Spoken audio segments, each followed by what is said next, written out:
Le chef de la répression fut Saül. Il entretenait une bande privée de nervis qui sillonnait la ville haute et la ville basse, recherchant ceux qu'on avait désignés comme disciples du Galiléen. Et si l'accusation était fondée, il les fouettait, saccageait leurs maisons, cassait leurs récipients à coups de bâton, interdisait au voisinage d'acheter chez ceux qui étaient marchands, d'accoucher aux mains de celles qui étaient sages-femmes, de se faire soigner chez ceux qui étaient rebouteux. Il déboulait chez les gens en pleine nuit, arrachait les enfants au sein de leur mère et bâtonnait les garçons qui tentaient de défendre leur père. Le pinacle de leur horreur fut exactement ce qu'ils prirent pour leur triomphe, le plus éclatant. Secondés par la police du temple, les gros bras de Saül mirent la main sur un homme appelé Étienne. Il eût fallu le juger devant un tribunal proprement dit.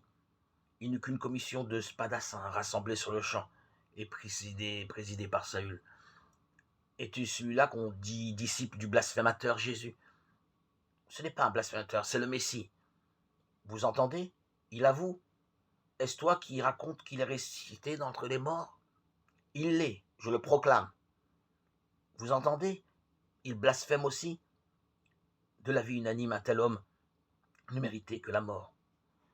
Il eût fallu pour mettre à mort un citoyen de la province romaine de Judée avoir l'assentiment du procurateur. En eût cure, Étienne serait lapidé. La sentence était immédiatement exécutoire.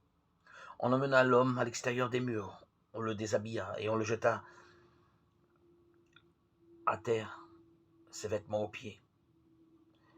Il leva le bras, la lapidation commença. Pour la chance d'Étienne, une grosse pierre l'atteignit à la tête peu après le début du supplice. Il tomba, le crâne fracassé. Les bourreaux se replièrent en demi-cercle autour de Saül.